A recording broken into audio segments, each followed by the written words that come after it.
Hari ini kita akan membahas satu bagian yang tidak bisa lepas dari kehidupan kita. Tapi sebelum saya lebih jauh mengajak Anda meneruskan, saya ingin mendasari dengan Yohanes pasal yang pertama. Perhatikan ayat yang pertama sampai dengan ayat yang ketiga, lalu kemudian kita akan lihat pada ayat yang ke-14. Yohanes pasal yang pertama, ayat yang pertama sampai dengan ayat yang ketiga, dan diteruskan dengan ayat yang keempat. Injil Yohanes pasal yang pertama. Lihat pada ayat yang pertama. Alkitab mengatakan pada mulanya adalah firman. Firman itu bersama-sama dengan Allah. Dan firman itu adalah siapa saudara? Allah. Dan pada mulanya bersama-sama dengan Allah. Segala sesuatu dijadikan oleh Dia, dan tanpa Dia tidak ada sesuatu apapun yang telah jadi dari segala yang telah dijadikannya. Kalau Anda masih ingat, minggu lalu saya sampaikan kepada Anda bahwa bagaimana kita bisa menikmati akan kuasa anugerah Tuhan. Anda mesti belajar, kita membaca dari Roma 8 ayat yang ke berapa? 28. Pertama saya mau ingatkan ada namanya rencananya. Lalu kemudian yang kedua apa? Ada yang namanya panggilan Tuhan, panggilannya. Lalu yang ketiga, kita diminta untuk apa? Mengasihi, kasih kepada Yesus. Lalu kemudian barulah Allah bekerja, turut bekerja. Nah, kita berfokus pada minggu lalu pada kasih kepada Yesus, itu sama dengan mentaati perintahnya atau firman Tuhan yang datang dalam kehidupan kita. Nah, oleh karena ini fokus kita, saya ingin mengajak Anda mundur sebetulnya. Goalnya di sini sudah kita pelajari. Sekarang bagaimana kita bisa menikmati atau memiliki kasih kepada Yesus? Alkitab mengatakan bahwa Tuhan sendiri berkata, kalau engkau mengasihi aku, dia berkata, maka engkau mentaati, menuruti segala perintah-perintahku. Nah, Yohanes 1 mengatakan, ternyata perintah Tuhan atau firman Tuhan itu adalah pribadinya sendiri. Dan dikatakan segala sesuatu dijadikan oleh Dia, dan tanpa Dia, tanpa firman, tanpa Yesus, dikatakan tidak ada suatu apapun yang telah terjadi dari segala yang telah dijadikannya. Jadi ada suatu kuasa penciptaan di dalam setiap perkataan firman Tuhan.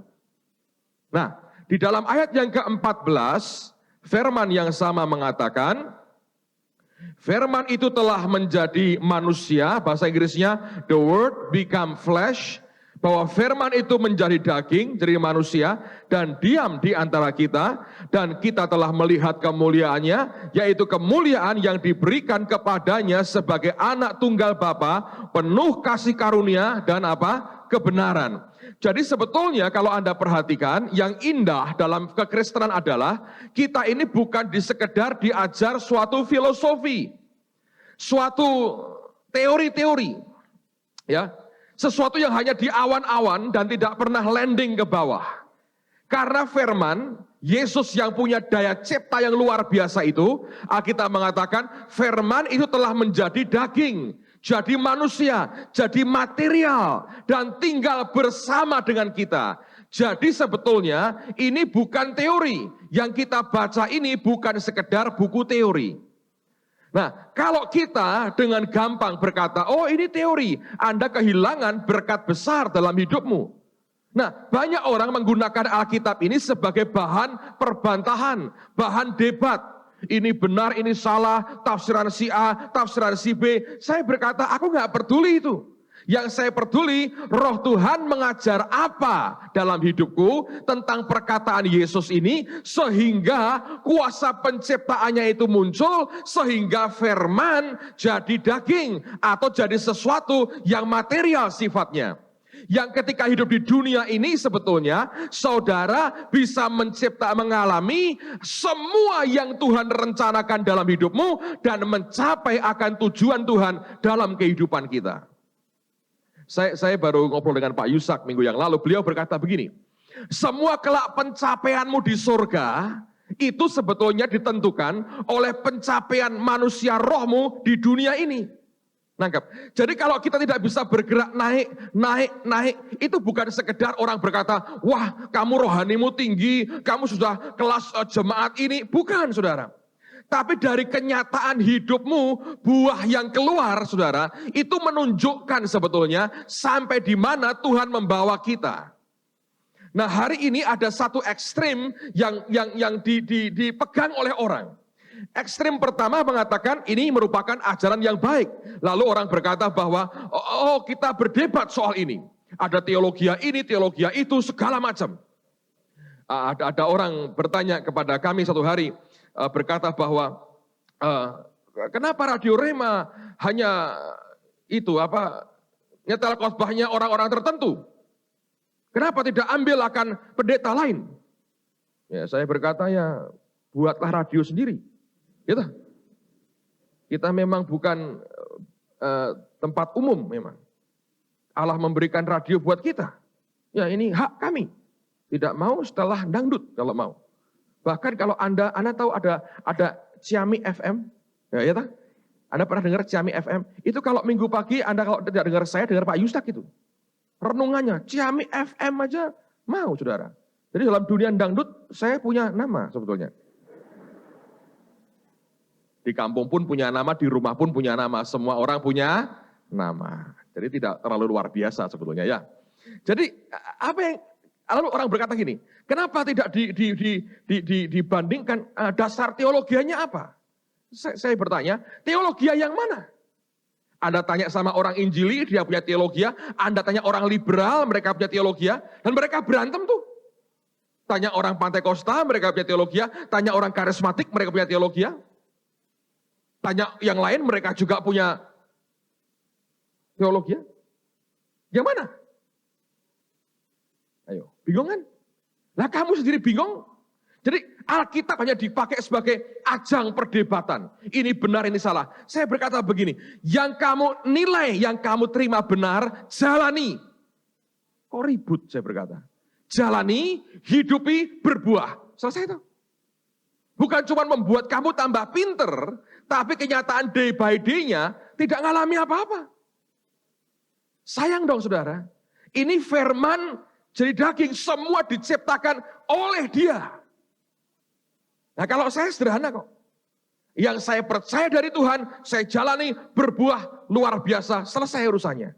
Ngapain berdebat saudara? Sudah berbusa mulutnya. Gak dapat apa-apa.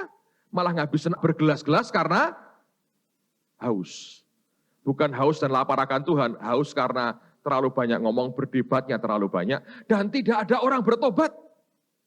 Coba Anda berdebat begitu hebat di depan orang dunia, mereka berkata, gila ini orang-orang ini. Gua suruh ikut mereka, diajak debat begitu, kagak usah. Utang aja gak lunas-lunas, debat melulu, ya kan? Firman ini jadi daging. Itu loh saudara. Untuk membuat kita makin serupa dengan Yesus. Mengubah hidup kita. Tadi di belakang ini ada pohon, Anda mungkin bertanya ini aneh. Bukan saya yang suruh buat, Ibu Nani dapat penglihatan. Dipakai kemarin waktu School of Acts penutupan. Katanya ini pohon ini pohon The School of Acts. 3 in 1. Satu pohon bisa ada 3 buahnya. Ada mangga, ada nangka, ada jambu putih. Dia beliau dapat penglihatan. Saya perhatikan ada orang suka berkacang dalam hal begitu. Sekarang ada yang lain lagi lah. Ada orang berkacang dalam penglihatan. Bagus juga loh, saya melihat ini, saya melihat ini, saya melihat itu. Ya lihatan, enggak apa-apa. Orang Surabaya bilang, lihat, enggak apa-apa, lihat, saudara. Lihat, enggak apa-apa. Asal itu dari Tuhan dan jadi kenyataan dalam hidup kita. Anak cuma delok kan, ketok-ketok, nah percuma. Loh saya tidak anti penglihatan. Saya ngalami mimpi, saya diberi Tuhan mimpi, diberi penglihatan. 2 hari yang lalu kami keluarga doa dengan Ibu Nani sama-sama, anak-anak didoakan, dinubuati bisa kaget-kaget persis. Yang terakhir Sasa didoakan paling singkat. Doakan paling singkat, tapi dia merasa sesuatu. Sebab Ibu Nani pernah dapat firman, nanti satu hari anak ini akan bisa dengar suara Tuhan audible. Tapi coba tanggap loh saudara ya. Ini biarkan tumbuh normal aja, biarin. Tapi kemarin waktu doa bareng-bareng, dia terus kan pergi, nganterin kakaknya nggak tahu kemana, ke dokter gigi, terus kemudian dia di mobil ngomong sama ciciknya. Cik, tadi kamu rasa enggak ada orang datang? Enggak. Ya, aku lagi tutup mata didoakan, ada yang datang di belakangku. Aku buka mata noleh, kok enggak ada orang. Aku meram lagi, ada lagi orangnya. Ya seperti apa? Pokoknya lagi agak tinggi begitu. Kakaknya berkata, aku tahu. Siapa tuh? Tuhan katanya. Jadi sudah mulai berasa ketika Tuhan hadir dalam hidupnya. Luar biasa. Tuh, saya ini orang percaya gitu tuh saudara. Amen. Tanya Pak Marso, saya percaya. Apa yang Tuhan tunjukkan itu luar biasa. Walaupun seringkali pengertiannya belum dimunculkan Tuhan. Ya, tapi nggak apa-apa, saya simpan di hati. Tapi hidup saya nggak mau berkacang dalam hal-hal seperti itu. Saya mau firman jadi daging dalam hidup kita. Amen, saudara. Sebab kalau tidak sampai ke situ, saudara akan ketemu Yesus palsu. Nah, saya punya pengalaman Yesus palsu. Ini baru terjadi minggu lalu di Jakarta. Ada teman kami, teman baik, dia berkata gini, Pak, bisa nggak doakan rumah saya? Kenapa? Saya bilang, ada setannya. Kamu doa sendiri. Wah, sudah. Tidak mempan. Oh, udah tidak mempan. Ya. Bisa enggak Bapak doakan? Ya wis, saya bilang, saya datang. Lalu saya mampir ke rumahnya hari Selasa pagi, siang-siang itu jam 10, setengah 11.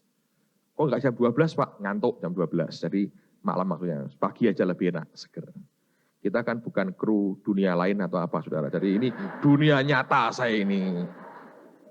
Saudara tahu lihat film-film gitu ya, di TV kan banyak kan? Apa bedanya sama kita? Lihat, mereka tidak berani ngelawan roh-roh itu. Diikuti aja, diikuti. Aku bilang kesuwen, tengking, bablas, selesai. Ya toh, dibodohin setan. Nah, saya masuk ke rumahnya. Rumahnya bagus, 2 lantai gitu. Saya bilang, kenapa masalahnya sebelum saya sampai ke rumahnya? Ini Pak, waktu saya renovasi rumah saya, sebelumnya saya sudah berasa Pak. Itu ada tangga yang menuju ke lantai 2. Saya sering lihat Pak, itu orang naik turun. Waktu saya lihat hilang. Enggak terlalu saya perhatikan, kelihatan berkelebat naik turun. Orang lain tidak percaya Pak. Sampai kemudian waktu rumah direnovasi, itu ternyata saya suruh tukang satu itu jaga rumah, diganggu. Tengah malam diketok pintunya. Dibukain enggak ada orang. Dia naik, dibel. Dia turun lagi, enggak ada orang. Lapor satpam, sudah dijaga satpam, belnya bunyi sendiri. Apa enggak hidup merinding terus Pak cara begini? Untung enggak ketemu sama kru TV loh. Kalau sama wah didatangi repot ya. Lalu kemudian sekarang ini Pak setelah kami pindah tambah parah. Pembantu itu digoda, gedor kamarnya, diapain. Oh ya, kok sampai kurang ajar begitu ya? Iya Pak. Terus ya saya datang lah. Tidak bawa kru Empro saya, media tidak saya. Kalau bawa kan jadi jadi ikut-ikutan ya. Kru alam gaib ya. Nah, ini pimpinannya Pak Yos ini kru alam gaib ya. Supranatural gitu. Nah, ya itu Pak Yos yang mimpin ini. Lalu kemudian saya ke rumahnya sampai di lantai pertama di ruang tamu, saya merasa nggak ada apa-apa. Damai, nggak ada apa-apa, enak, nice. Kami duduk sama-sama ngobrol. Ngobrol, itu di depan ada TV, saya duduk di sini, lalu tuan rumah di sini, ada teman saya di sini juga. Saya bawa teman satu. Lagi ngobrol, sharing. Mata kita kan tidak seperti diberi kacamata kuda kan tidak saudara ya. Jadi kita kan punya sudut yang bisa nyamping. Jadi kalau saya ke depan pun, saya masih bisa lihat kalau ada yang gerak di situ, di sana, saya masih bisa lihat. Artinya walaupun tidak fokus ke dia, tapi kan kita masih bisa lihat. Lagi ngobrol begini, terus saya pas ngadep ke tuan rumah yang di sebelah kanan saya. Jadi tangganya kan di atasnya begitu. Saya lihat, saudara, gede, hitam, turun begini dari tangga. Terus kemudian, ini kan separuh, terus turun lagi gini kan. Baru separuh begini, terus dia tuh nginceng saya begini.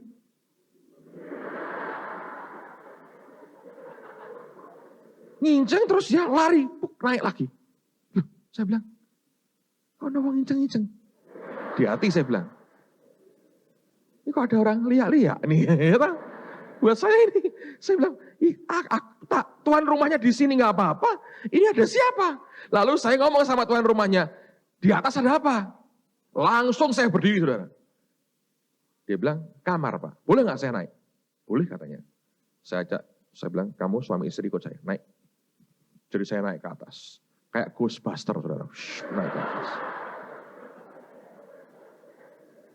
Itu ada tiga kamar kalau nggak salah ya, 3 kamar. Saya naik. Itu ini kamar, ada lorongnya gini kan. Begitu saya masuk, langsung itu Tuhan bilang, lihat sebelah sini. Saya bilang, ini kamarnya siapa? Oh, kamar family kami, Pak. Dari sejak lama ikut kamu. Iya. Dan dia bukan Kristen. Oke.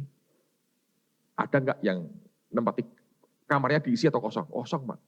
Buka, saya bilang. Bukan saya yang buka, nanti dikira mau liak-liak kamarnya orang. Ya.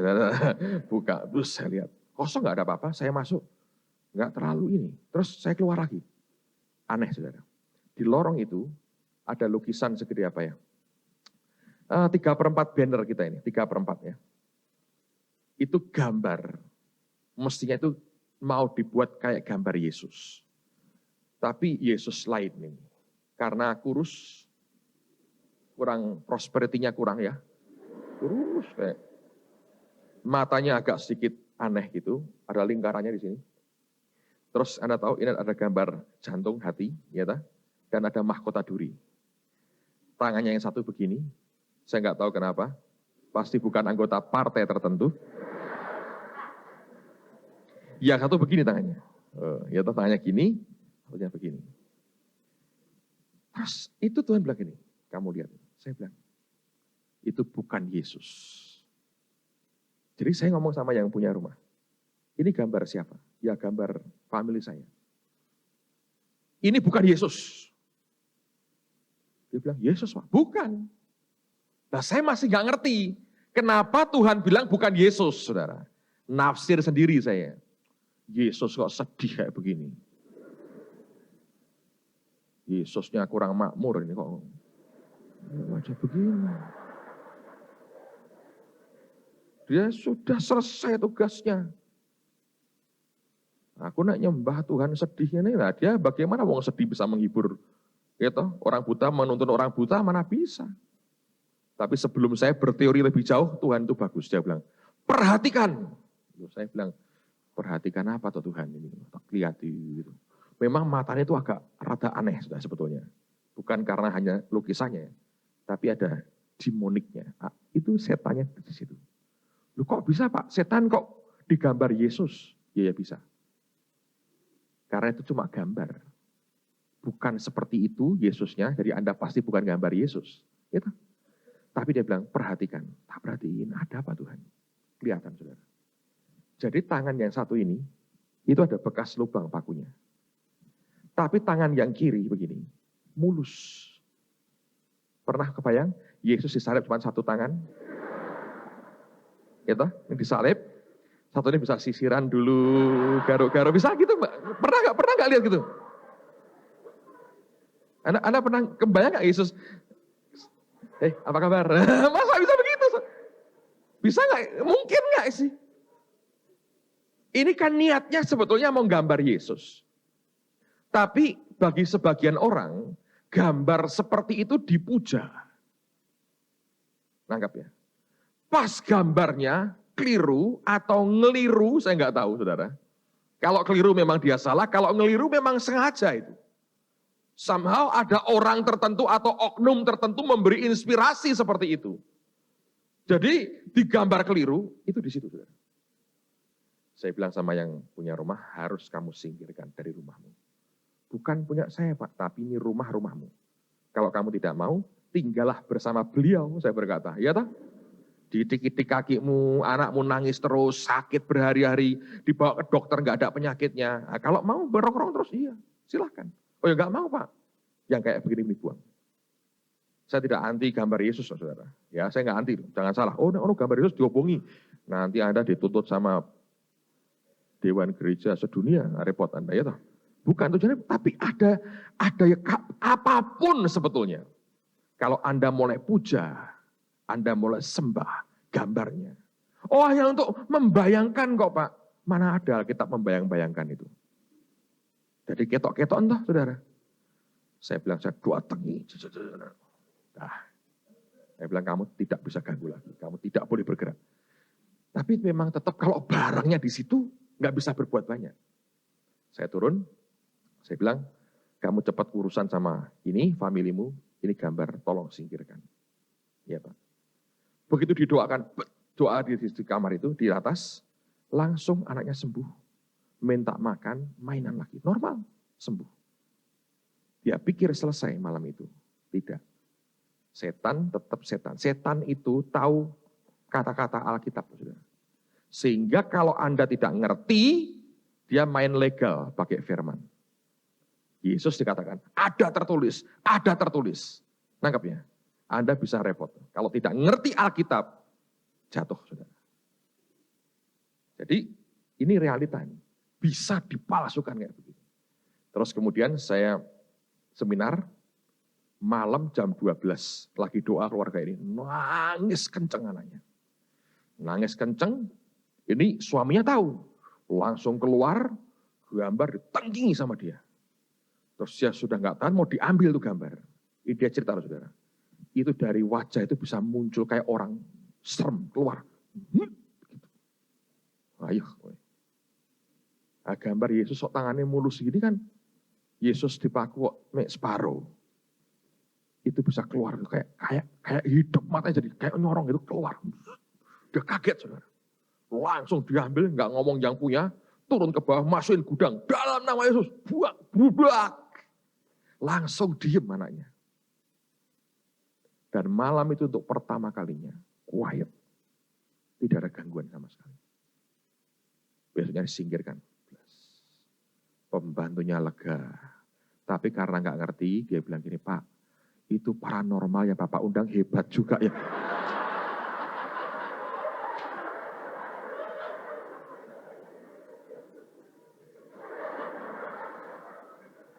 Dikira dukun. Ayo. Saya beri gambaran ya. Makanya kalau Anda ini firman, tidak jadi realita buat hidupmu. Bisa. Sekalipun Anda terima nubuat, dengar baik-baik. Nubuat itu sebagian besar bersyarat. Enggak ada yang tidak, sebetulnya. Dan itu yang penting itu langkah-langkahmu seperti yang Tuhan mau. Sampai jadi kenyataan. Kalau Anda hidup di luar kebenaran firman, nggak bakal dapat. Nah, sekarang saya mau teruskan dari dasar ini. Anda harus ngerti, firman ini pegang peran. Sekarang mari kita teruskan. Masih di Yohanes 1, lihat pada ayat yang ke-16. Alkitab mengatakan, karena dari kepenuhannya, kita semua telah menerima, apa saudara? Kasih karunia demi kasih karunia. Nah perhatikan. Rupanya kalau Anda perhatikan dengan seksama, Pak gimana saya bisa mentaati firman? Gimana saya bisa hidup dalam kasih seperti ini? Rupanya ada satu faktor lain yang harus diperhatikan, yaitu namanya kasih karunia atau grace atau anugerah. Dan ternyata kalau Alkitab berkata kasih karunia demi kasih karunia, sebetulnya itu ada layernya, ada step-stepnya, saudara. Dan dengan demikian kita bisa berkata, itu ada tingkatan-tingkatan level kasih karunia dalam hidup setiap orang. Dan itu berbeda-beda. Yang membedakan bukan semata-mata Tuhan pilih kasih, bukan. Tapi ada satu faktor yang Anda mesti perhatikan. Perhatikan ini. Alkitab mengatakan di dalam Yesus kita menerima kasih karunia demi kasih karunia. Oke? Berarti ada layernya, ada lapisan-lapisan kasih karunia. Dan hidup kita itu harus dasarnya kasih karunia demi kasih karunia. Kasih karunia demi kasih karunia. Ada yang murni oleh karena Tuhan yang memberikan kepada kita, tapi biasanya bukan karena itu. Biasanya oleh karena ada sesuatu yang kita mau kerjakan, seperti yang Tuhan perintahkan, dan itu membuat sebetulnya kita menikmati kasih karunia Allah. Saya beri contoh begini.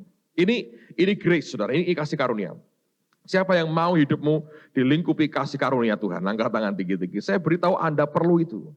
Kalau tidak ada satu orang pun bisa mencapainya. Nah, perhatikan.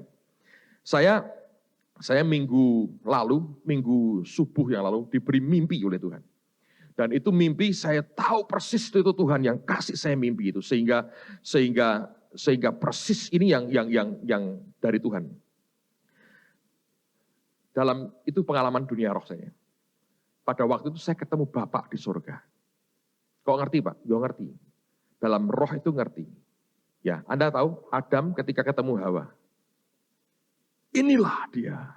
Ya, akhirnya dia berkata, inilah tulang dari tulangku. Ya, dia bisa ngerti. Kok ngerti? Kok belum kenalan, namaku Adam, aku Hawa, apa kabarmu, baik sekali. Tidak ada tuh. Langsung ngerti, terus kawin. Karena dalam roh, ngerti. Nanti kelak saudara kalau masuk surga, kalau. Amin. Masuk surga, harus masuk surga. Kalau enggak, repot. Anda ngapain ke sini kalau itu? Nggak mau ke surga. Kalau Anda di surga nanti, Anda tidak usah cari, hei Musa ya, murah, enggak ada. Anda kalau ketemu langsung tuh, ini Musa, ini Daud, Yudas, itu di situ, ketahuan semua. Anda bisa ngerti. Tidak usah tanya-tanya, Anda langsung tahu. Nah, wajahnya saya nggak bisa lihat. Sebab kalau Anda ngerti ya, itu nggak pernah bisa lihat muka Bapak, itu nggak pernah bisa kita. Bohong orang berkata, aku lihat mukanya, bohong. Ngarang. Mukanya nggak bisa Anda lihat. Dan saya ketemu dengan Bapak, dan dia beri saya itu kayak lempengan. Seperti batu, tapi kayak lempengan. Sekian. Itu warnanya emas, warna emas tua. Dia masukkan ke badan saya, sekali. Belas. Begitu masuk satu, saudara, goyang, ini badan goyang, kayak orang mabuk, tapi nggak bisa jatuh, muter saya, goyang, nggak tahan. Itu begitu masuk ya, masuk itu nggak tahan, saudara. Nah, dikasih kedua kali, plus masuk lagi, goyang lagi. Makin lama itu makin kuat, makin tidak secara badan ini seperti orang mau pecah, tapi nggak tahan, benar nggak tahan.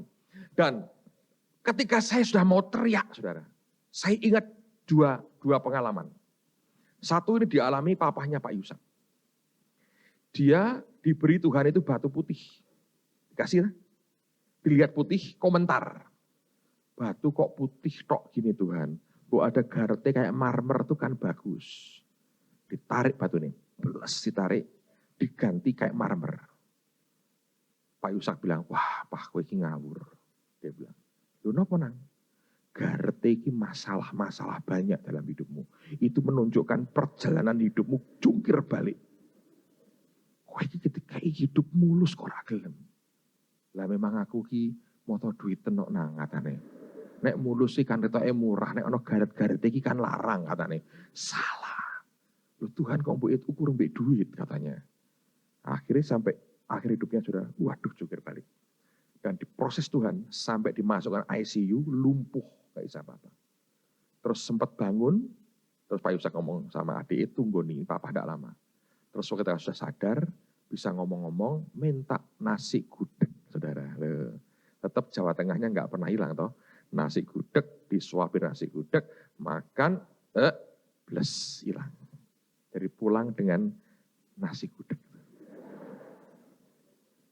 Ya. Dan ini engkong ini sebetulnya cukup peka. Dulu saya sudah bolak-balik itu kalau sama dia, kalau sudah mulai menceng-menceng itu tegurnya lewat dia. Tapi saya masih ingat terakhir sebelum beliau pulang itu ketemu saya. Kalau ngobrol dengan saya, saudara, sampai jam 2 pagi. Firman tok ngobrol. Oh tidak ngomong yang lain. Beberapa dia ngomong, bahkan anak-anaknya tidak tahu sampai sekarang. Gue coba ngomong, congsin loh ya. Pokoknya ini rahasia katanya. Pak Yusak tidak tahu. Cerita semua. Tapi kemudian dia bilang kata gini. Pas dia diem, saya bilang ini, kowe nek dikei Tuhan gereja gede, jemaatnya akeh kegelem ora. Ya, saya jawab ya sebaik-baik saya bisa toh ya. Saya bilang lah, aku kan cuma jongos ya, kong. Kalau dikasih apapun ya tak tampani, wong Tuhan yang ngasih. Ya wis. Apa toh? Serain untuk kowe ngerti dewi. Enggak mikir, itu dulu kita belum dari sini. Belum dari sini. Belum punya tempat kita. Kita belum dari sini. Dan belum mimpi Holy Stadium. Gak berani mimpi apa-apa, saudara. Tapi terjadi. Nah, yang orang kedua, jadi saya ngerti. Kalau kamu dikasih Tuhan sesuatu, komentar, malah rugi. Tapi kondisi rohmu tidak bisa ditipu. Kalau belum waktunya nerima sempurna, tetap komentar, saudara. Karena di dalam itu sudah terbentuk seperti itu. Gitu. Yang kedua itu Pak Yusak sendiri. Dikasih batu persis, kasih masukin. Setiap dimasukin itu dia masuk belas sampai 5 kali. Kali kelima, masuk 5, dia komentar. Tuhan kok akeh banget. Berhenti. Komentar gitu toh, saudara. Berhenti. Terus Tuhan bilang gini, Yusak kamu kurang 2. Kalau tidak tak kasih sempurna 7, kamu tidak bisa mencapai jatahmu. Kamu masih bisa lobang, bisa jatuh kamu. Kamu harus dapat 2 ini. Nabi cukup sekian. Nanti kalau kamu butuh, minta. Sekian tahun kemudian Tuhan ngomong, kamu butuh 2 itu tambahan. Puasa, sekian puluh hari kon poso. Makan sehari cuma sekali tok poso, tiap hari setelah poso terakhir, dikasih tambahan 2 lagi. Jadi saya ingat 2 cerita itu, saya bilang, aku tidak mau komentar. Sampai mabit, saudara. Benar. Karena terus saya bangun setelah selesai itu, berdiri di lantai, goyang badan, masih goyang. Itu seperti mabit. Waduh, ngeri. Saya diam aja, saya bilang, pokoknya aku tidak mau komentar. Sebetulnya pengen teriak, gak kuat. Kayak mau pecah badannya. Maksud karena apa? Yang duniawi ini tidak bisa nerima yang ilahi. Sekalipun roh kita itu gak bisa. Itu perlu grace, perlu anugerah Tuhan. Masukin plus. Anda bisa gak percaya, Anda percaya terserah lah. Pokoknya masuk begitu sampai genep 7. Itu masuk sampai mentok di kepala, bahkan nyundul di kepala ini.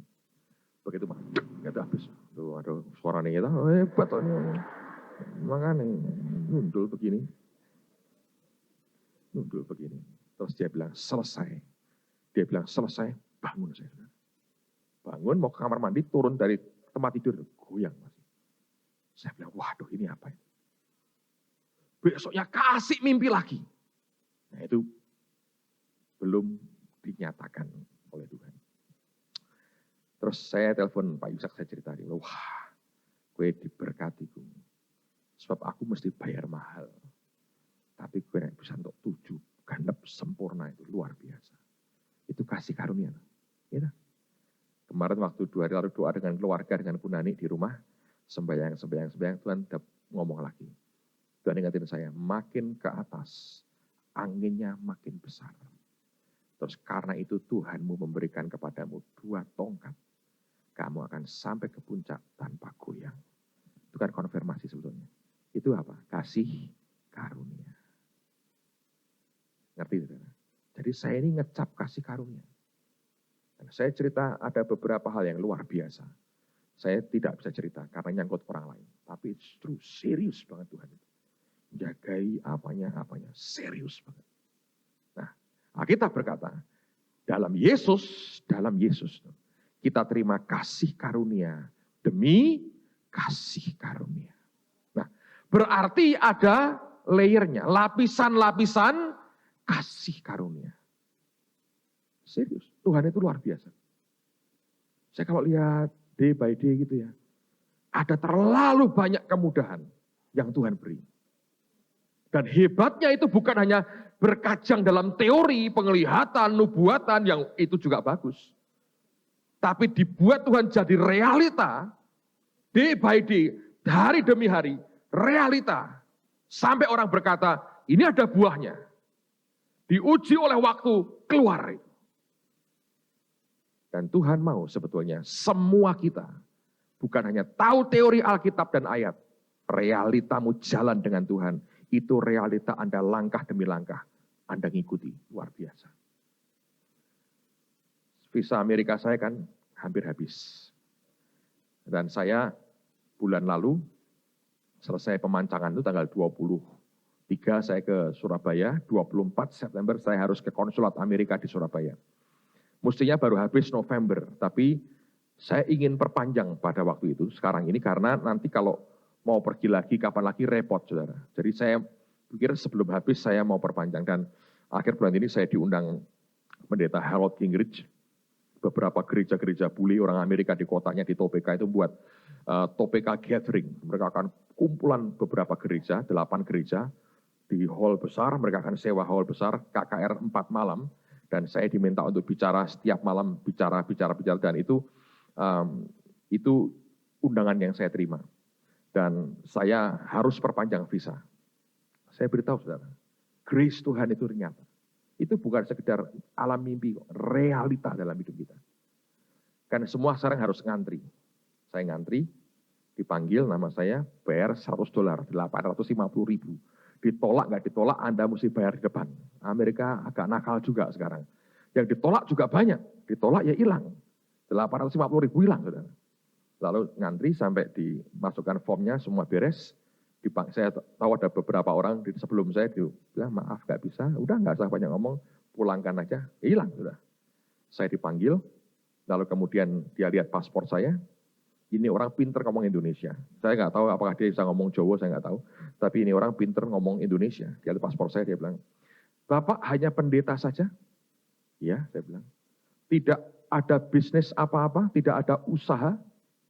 Saya pikir-pikir, nggak ada ya, kita nggak ada bisnis ya. Tidak ada, saya hanya pendeta saja. Bapak pasti punya gereja besar? Saya bilang, nggak terlalu lah, mungkin ya 5.000-an. Sudah saya duga, tidak ada pendeta kok perginya banyak sekali begini. Paspor saya itu double 2, saudara. Karena yang pertama belum habis waktunya, itu banyak negara itu iseng, saya datang dicapi, jadi mereka iseng ngecapi, jadi cepat entek, saudara. Saya buat lagi, jadi double tebel sebegini. Saya bilang, ya, saya bilang. Terus dia lihat, dia bilang, ya tunggu 3 minggu ya, kami proses. Jadi nggak ada pertanyaan apa-apa, dikembalikan paspor saya harus tunggu 3 minggu. Dia berikan lampirannya, peraturan dari Departemen Luar Negeri kami, mengatakan bahwa tidak ada batasan waktunya. Tapi dia berkata, ya sekarang kira-kira 3 minggu bisa selesai, kalau memang nanti diberikan visanya. Jadi saya mesti tunggu 3 mingguan. Tuhan baik, 9 hari, dia telepon saya, tolong, kirim paspornya, jadi itu dikasih 5 tahun lagi. Saya bisa 5 tahun bolak-balik ke Amerika tanpa minta visa lagi. It's nice. Kasih karunia. Itu bukan dalam alam impian. Dalam realita jalan dengan Tuhan.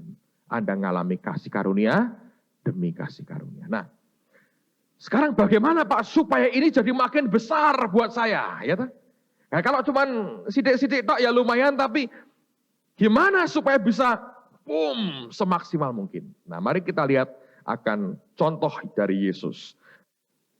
Matius pasal 20, lihat mulai ayat pertama sampai ayat yang ke-16.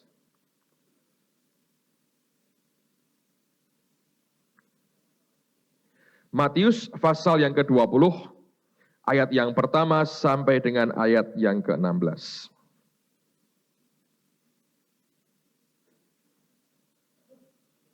Alkitab mengatakan begini, perhatikan ini perkataan Yesus, saudara. Adapun hal kerajaan surga sama seperti seorang tuan rumah yang pagi-pagi benar keluar mencari pekerja-pekerja untuk kebun anggurnya. Setelah ia sepakat, Anda garis bawahi kata sepakat, dengan pekerja-pekerja itu mengenai upah sedinar sehari, ia menyuruh mereka ke kebun anggurnya. Kira-kira pukul 9 pagi, ia keluar pula dan dilihatnya ada lagi orang-orang lain menganggur di pasar. Katanya kepada mereka, pergi jugalah kamu ke kebun anggurku, dan apa yang pantas, Anda garis bawahi kata pantas, akan kuberikan kepadamu, dan mereka pun pergi. Kira-kira pukul 12 dan pukul 3 petang, ia keluar pula dan melakukan sama seperti tadi. Kira-kira pukul 5 petang, ia keluar lagi dan mendapati orang-orang lain pula. Lalu katanya kepada mereka, mengapa kamu menganggur saja di sini sepanjang hari? Kata mereka kepadanya, karena, perhatikan, tidak ada orang mengupah kami. Katanya kepada mereka, pergi jugalah kamu ke kebun anggurku. Ketika hari malam, tuan itu berkata kepada mandornya, panggillah pekerja-pekerja itu dan bayarkan upah mereka, mulai dengan mereka yang masuk terakhir hingga mereka yang masuk terdahulu. Maka datanglah mereka yang mulai bekerja kira-kira pukul 5 dan mereka menerima masing-masing 1 dinar. Kemudian datanglah mereka yang masuk terdahulu, sangkanya akan mendapat lebih banyak, tetapi mereka pun menerima masing-masing 1 dinar saja. Ketika mereka menerimanya, mereka bersungut-sungut kepada tuan itu. Katanya, mereka yang masuk terakhir ini hanya bekerja 1 jam, dan engkau menyamakan mereka dengan kami yang, perhatikan garis bawahi, sehari suntuk bekerja berat dan menanggung panas terik matahari. Tetapi tuan itu menjawab seorang dari mereka, saudara, aku tidak berlaku tidak adil terhadap engkau. Bukankah kita telah sepakat sedinar sehari? Ambillah bagianmu dan pergilah. Aku mau memberikan kepada orang yang masuk terakhir ini sama seperti kamu. Tidakkah aku bebas mempergunakan milikku menurut kehendak hatiku? Atau iri hatikah engkau karena aku, saudara, murah hati? Demikianlah orang yang terakhir akan menjadi yang terdahulu, dan yang terdahulu akan menjadi yang terakhir. Nah, saya mau tanya, kalau Anda lihat nominalnya, semua digaji sama atau tidak? Sama, nominalnya ya. Masing-masing diberi berapa? 1 dinar. Tapi kalau dihitung per jamnya, yang dibayar paling mahal, yang kerja berapa lama? 1 jam, paling sore. Betul kan? Kalau dihitung 12 jam kerja misalnya ya, maka saudara menjumpai bahwa yang masuk pertama 12 jam itu dibayar sedinar. Yang terakhir 1 jam dibayar sedinar. Nah, perhatikan. Jadi orang yang menerima kasih karunia paling sedikit, yang kerja paling awal. Mengapa? Perhatikan akan perkataan firman ini. Ketika mereka di sini, orang yang masuk di awal ini, didatangi tuannya, Alkitab mengatakan ada kata sepakat di sini. Kata sepakat, kalau Anda tahu dagang, itu proses akhir atau keputusan terakhir dari suatu proses yang namanya tawar-menawar. Ya toh? Sebelum kita berkata, oke, aku sepakat, terjadi dulu apa? Tawar-menawar, ada bargaining dulu. Ada bargaining proses. Mana tuannya berkata, gimana kalau sekian? Dia berkata, jangan tuan, sekian. Nah, orang ini kenapa dia tawar-menawar? Sebab dia merasa si tuan itu membutuhkan saya. Sehingga dia merasa punya nilai tawar, ada bargaining position di tangannya. Tuhan, kalau engkau mau gini, harus begini Tuhan, karena aku minta ini. Kalau gitu Tuhan, aku minta ini. Orang yang dalam hatinya merasa Tuhan perlu dia akan punya bargaining position. Ya toh? Contoh paling gampang dalam hal memberi. Tuhan berkata begini, berikan sekian. Ada teman di Jakarta, minggu lalu nangis ketemu saya, suami istri masih muda. Istrinya nangis terus. Hari kedua saya seminar, suaminya diem, tapi bagus, mengiyakanlah omongan istrinya. Dia bilang, Pak Petrus, saya mendengar suara Tuhan. Itu kan senang tuh, mendengar suara Tuhan. Siapa yang pengen mendengar suara Tuhan? Coba angkat tangan dikit-dikit saya lagi. Tidak semua ingin dengar suara Tuhan, dan suara setan mau. Believe me. Orang sampai desperately itu sampai, aduh, saya bilang. Saudara, saya perhatikan begini ya, di mana-mana kalau Anda lihat itu. Di berbagai, di Guyana misalnya itu ada orang namanya dulu Jim Jones. Itu orang diajak bunuh diri semua mau. You know why? Pengen dengar suara Tuhan. Ketemu Nabi gila, saudara. Dikuras semua hartanya. Dia bilang nanti kita membuat komunitas di hutan. Pindah hutan. Serius. Tahun 70-an itu. Pindah hutan. Terus nanti, ayo jual semua hartamu, kumpulkan jadi satu. Alkitab mengatakan Kisah Rasul, semua menjual hartanya. Ini milik bersama. Dibuat komunal, kayak komunisme itu, dibuat begitu, diambil semua hartanya, ditukarkan emas, batangan. Terus dia bilang, kita tidak membutuhkan harta ini. Ayo semua ke surga. Dia mau kabur dengan emasnya. Dia ajari semua orang, diindoktrinasi begitu rupa, sampai nyembah dia. Diajak apa? Minum racun. Semua minum racun. Mati. Tapi dia mau kabur, tembak pengawalnya. Dan pengawalnya apa? Minum racun. Mati semua, ratusan orang. Saya pernah nonton filmnya di Guyana, Jim Jones. Ngeri. Jadi ada orang-orang yang sampai bisa dipengaruhi begitu rupa, sampai begitu parah.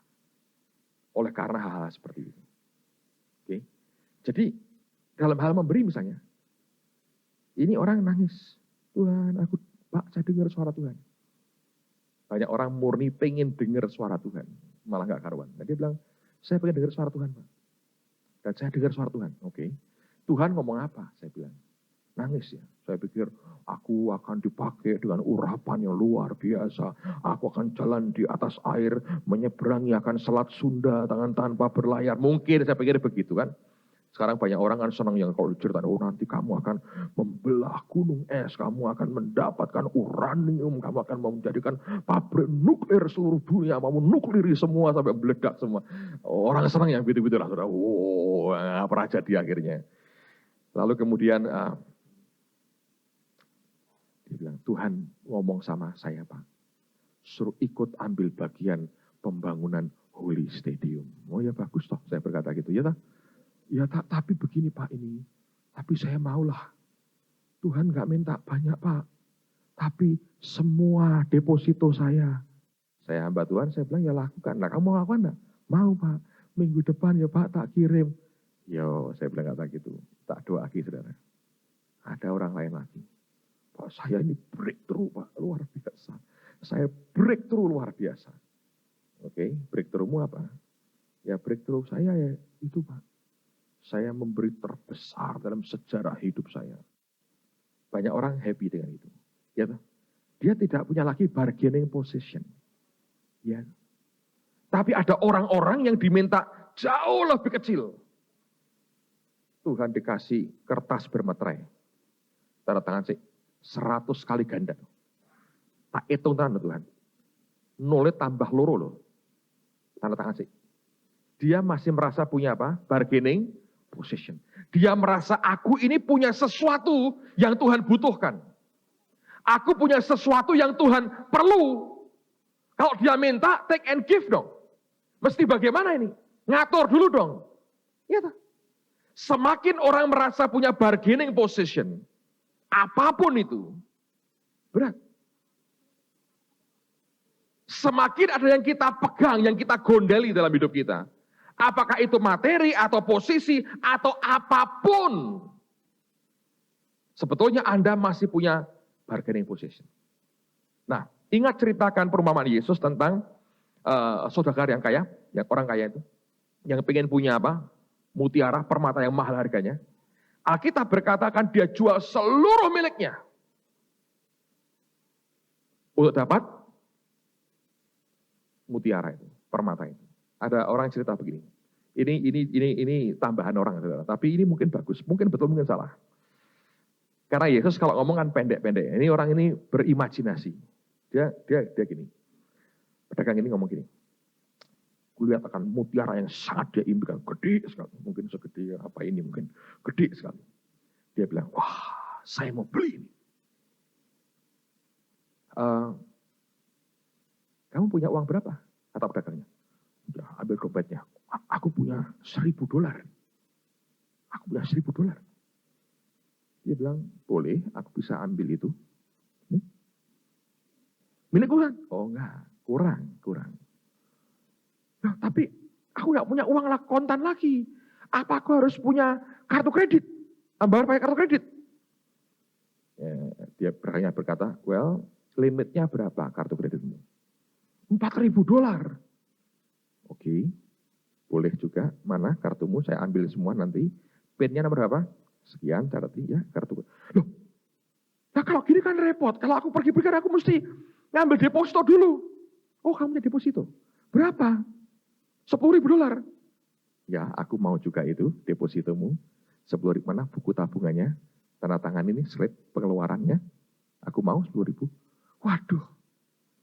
Nah, terus nanti aku kalau kendarai mobil pulang, ketemu istriku, oh kamu punya mobil? Iya.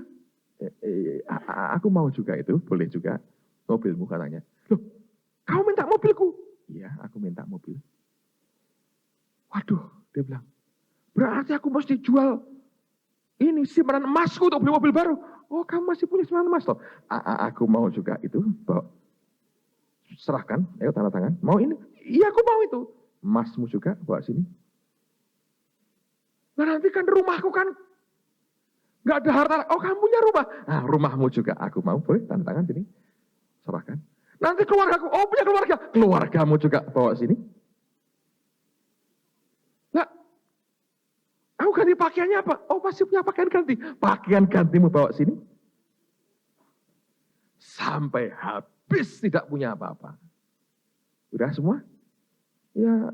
Ya sudah ya, tinggal ini kalau kamu ambil aku telanjang. Jangan, kalau itu kamu boleh pakai. Ini semua diambil. Tapi orang yang saking inginnya, dia tidak punya lagi bargaining position. Disuruh apapun tidak membantah. Tapi orang ini masih harus sepakat dulu. Tawar-menawar. Ya dapat. Tapi engkau hanya terima kasih karunia sekedarnya. Nah, yang masuk jam berapa tadi? 9, jam 12, jam 3. Ini kalau Anda perhatikan, apa yang pantas aku berikan kepadamu. Dia sudah makin tidak punya bargaining position. Tapi masih cari upah di sini. Tuannya harus ngomong, engkau tak upahi. Dia mau kerja.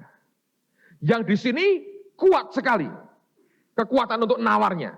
Yang di sini sudah makin lembek. Tapi tetap dia harus dengar akan diupahi. Seperti Petrus berkata, kami telah meninggalkan segala sesuatu. Apa yang kami dapat? Masih cari upah. Ada juga kasih karunia-Nya. Lebih gedean dikit dari yang ini. Tapi masih di sini.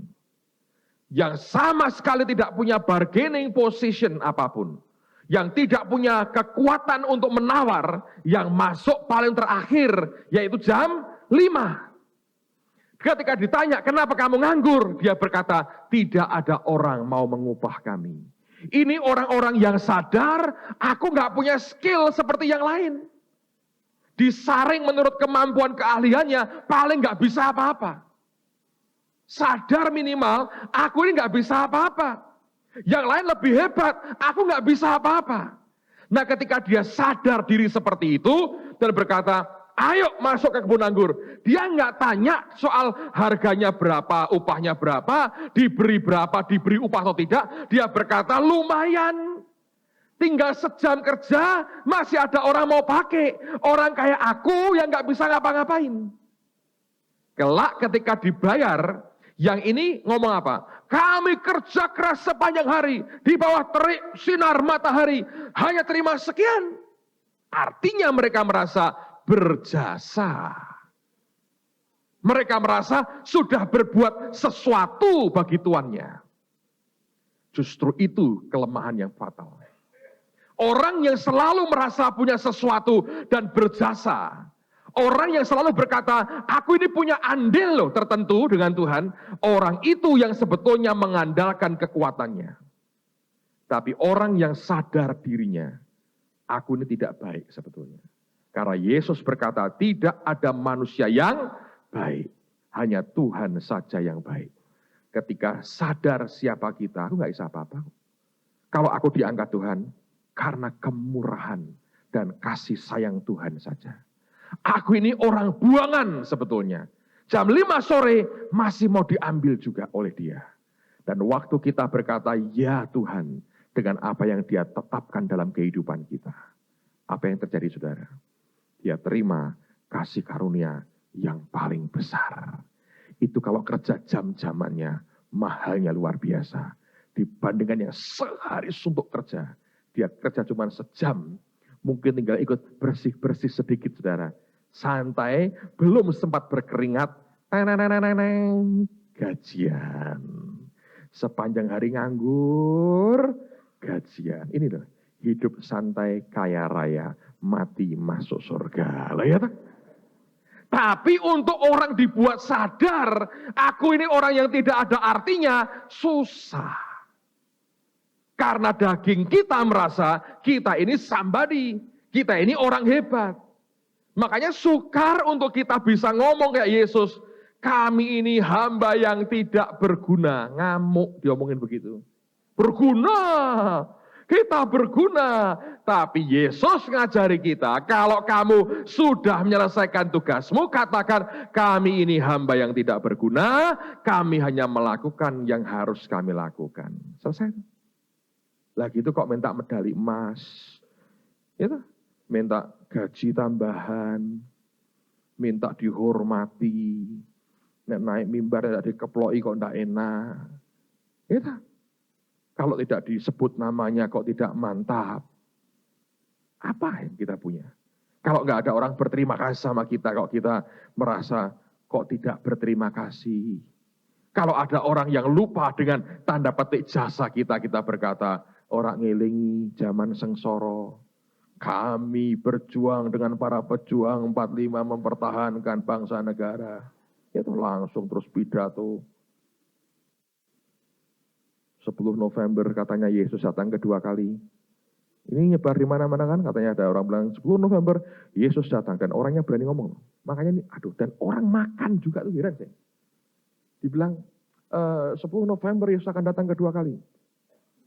Kalau sampai salah, saya boleh dianggap nabi palsu. Wes ketok palsu nih tuh. 10 November itu hari pahlawan. Itu upacara yang Surabaya loh, saudara. Arek-arek Surabaya merdeka dan liak-liak di Surabaya lah. Yesus datang kan upacara sih, mimpin upacara kan. Awang Yesus saja ngomong, aku tidak tahu. Kok dia lebih tahu dari Yesus itu dari mana ujungnya. Tapi ya terjadi, orang yang makan juga tuh. Ada yang antusias ngirimi saya. Berkata, Pak ini penting ya, penting buat siapa? Dan orang makan tuh. Ngerti saudara? Ini loh. Bukan soal karuniamu seperti apa. Oh namanya ada karunia. Buah dalam hidupmu. Biarkan waktu mengujinya. Cuma memang repotnya apa? Begitu waktu diuji ternyata busuk buahnya. Korbannya sudah banyak. Orang-orang kecewa. Karena itu saudara harus punya membedakan roh dalam hidupmu. Dan kita mesti ngerti siapa kita yang sebenarnya. Dengan begitu, engkau tidak akan pernah kecewa. Karena seringkali kekecewaan kita itu, kita yang buat sendiri.